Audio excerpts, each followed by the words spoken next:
Hello everyone and welcome back to my YouTube channel.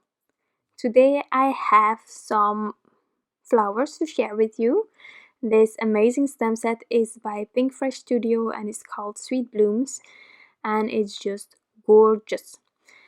So I am going to do some no-line coloring for you today. I will not show all the coloring because that's just crazy, but I will show what I did, most of it. So first of all, I have lifted this stamp by adding it into my Misty and just putting the door on it. Of course, I forgot to remove the foam in my Misty itself, but fixed it. And because I'm going to do some no-line coloring with my distress inks, you know me by now, I'm using the antique linen distress ink, just a regular one, to stamp this out. So today I am using one of my favorite color combinations. I'm using the Victorian Velvet, Aged Mahogany, Crushed Olive and Peel Paint Distress Ink to completely color this in. Now the panel that you can see here is a bit larger than an A2 size, just because I wanted to have the completed stamp on there, just color it and then using the basic rectangles to get the perfect size. So I'm going to smoosh these inks onto an acrylic block, and what I like doing when I'm not using my craft mat, I just first put a paper towel on my mat and then I put my acrylic block. You can definitely see the color through it this way, and I can also just dab off the excess water of my paintbrush right on there as well. So I'm going to show you how I started, and in the beginning it's always a bit of a search on how I am going to color something when I'm doing the no line. Definitely with flowers, as you know me, I'm not really trained to do flowers. If I do them so far, I prefer doing them with my distress inks with some sort of a watercoloring technique. It gives me more room to get it just the way I want it to. I also bought an amazing stamp set with flowers to do with Copic markers, but so far I haven't succeeded in creating something pretty with Copic markers when it comes to flowers. So I'm trying it out from time to time and fiddling with it because I want to get there, but I'm keeping it to the watercoloring so far. So for the flowers, I'm doing a combination of the Victorian Velvet and the Aged Mahogany. As you know me, I'm first adding the ink on the stamped out image, there where I want it to be a bit darker, and then I create a damp paintbrush and I just drag that color around on the rest of the image. And you can always go back to the image and just add more layers. That creates dimensions, that creates shadows, but you can keep it as simple as you want it to be, or as complicated as you want, of course. Sometimes after one layer I think this is just perfect, I'm gonna keep it like this, and other times I need 5 layers until I'm happy. So it really depends on the image, on the size of the image also. But here the flowers are just lovely, they are small, there are a few larger ones, but yeah.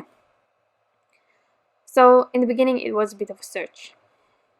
Also the leaves, I had some sort of an idea, but the further on the card the more happy I am with the result of the leaves. So yeah, we grow while we are trying it out, of course. So the brush that I'm using is a 0 size. It's from Panduro and it's a hobby paint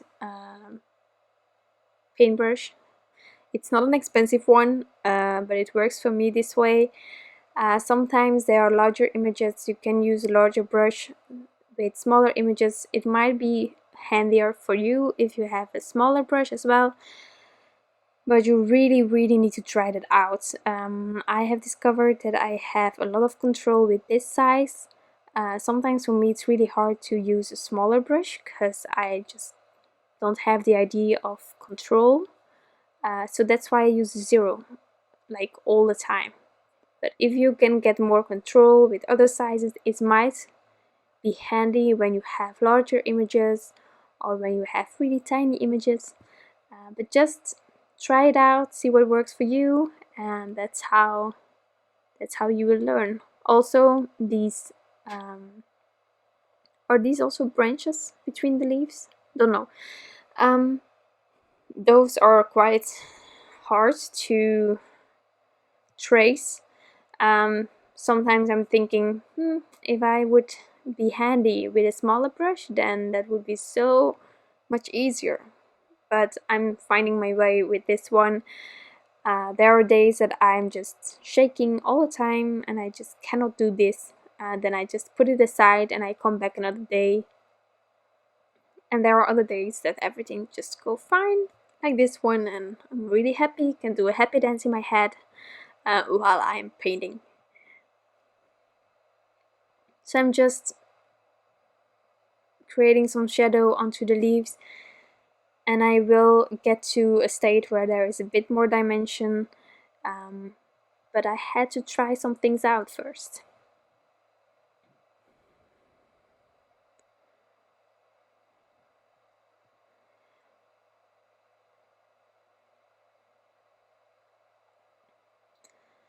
So this card is going to be a really classic thank you card. I don't do flowers often, as I said in the beginning.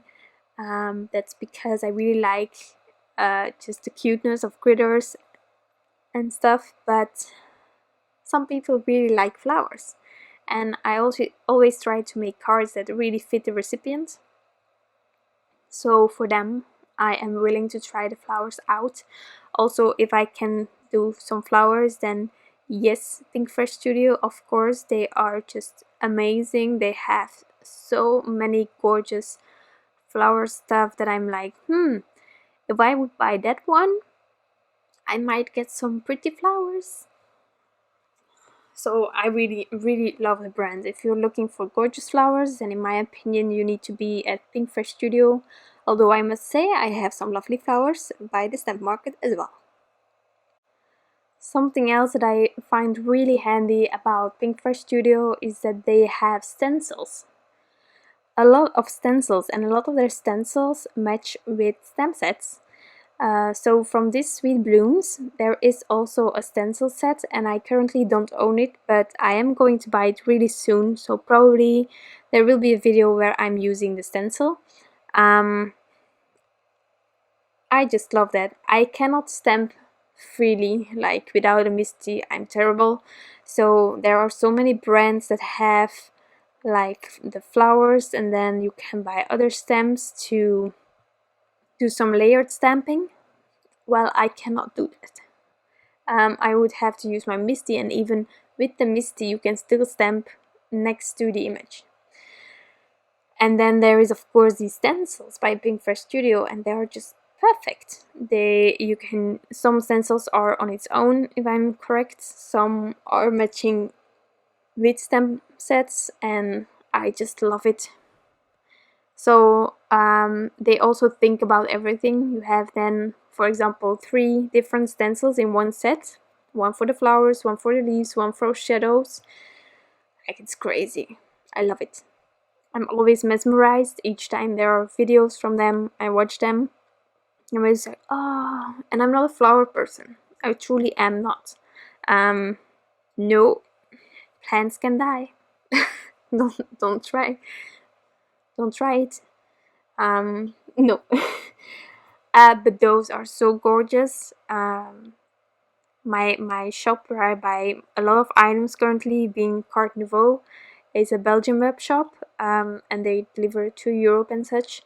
They have bought, or they sell now, a few of the Pinkfresh Studio items, and I just love it. They bring brands to me that I could never buy because I couldn't get my hands on them.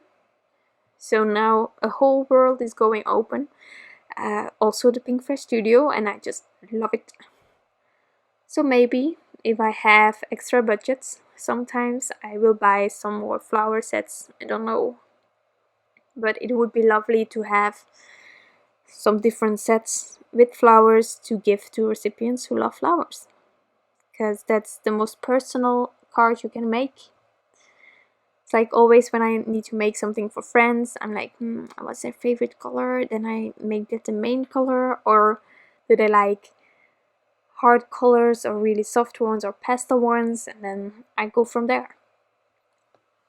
So that's what I like doing.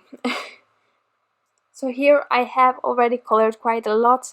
I am going to show you one of the bigger flowers, and then I will skip a bit, and then I will show you the end of this panel as well.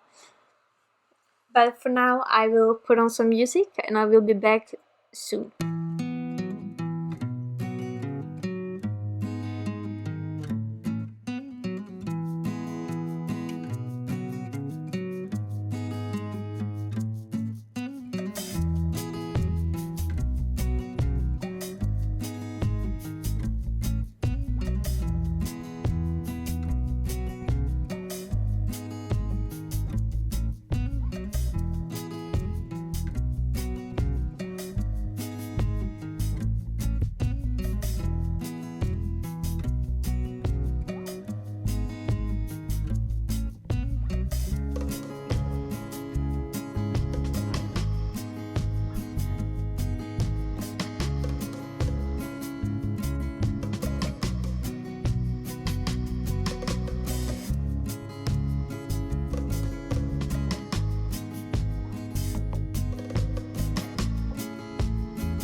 So that's my panel. So up next is deciding which stamp set that I'm going to use, and therefore I decided on the Tons of Type by the Stamp Market. This stamp set is just amazing. It's so volatile. There are sentiments for every occasion inside of it, and I love the script. So I have taken a black cardstock and I am going to heat emboss these sentiments in white. I have stamped it out twice just to be sure. Sometimes you press a bit too hard, sometimes you have some embossing powder that is stuck on there where it shouldn't. So just to be safe, I have stamped it out twice. I was lucky this time. So they worked out twice. But yeah, I'm taking the basic rectangles by Mama Elephant, and I also took this stamp set, the Sweet Feline, and there are like 2 sentiment strips inside of it, and they are just perfect for the thin sentiments. So I'm using both of them. I'm just going to die cut everything at once. And I do first one side, and then afterwards, when it's gone through the die cutting machine, then I do the other side so that I have a symmetric strip, sentiment strip. So I'm making sure that it is aligned straight, that it is secured enough, and then I will run it through along with my panel.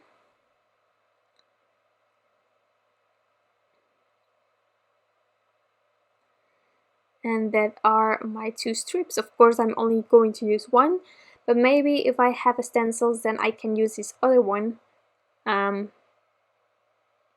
to save myself some time. So yeah, I have a black strip with my sentiment on. So what is better than using some thin foam squares, but this time the black ones. And I'm also adding some little things from Lucy's cards, the bubbles. Just placing them randomly, and then I will adhere it with some liquid glue.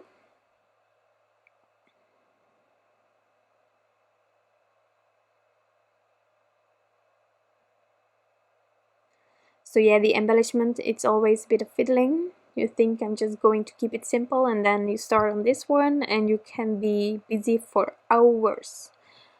But luckily for me, it was not like that long. So I'm using my T-square ruler to get my sentiments centered as well as straight onto this panel. Always really daunting. And then I'm adding the sequins or the embellishments. Once that's on there, this panel is completely finished in my opinion, and I will just add it to a card base. So I really hope that you enjoyed this video and of course the end result. I hope that I could show you that in the end, when you have a certain way to color something, then you can just do exactly the same all over a specific panel like this one. So yeah, it's a bit trial and error sometimes, but it can be gorgeous, and I love how this turned out. I just love this stamp set, the Sweet Blooms. And yeah, this is the card. So thank you so much for stopping by and watching this video. If you have any questions, you can definitely leave them down below. I hope you have a wonderful day left, and I will be back soon. Bye!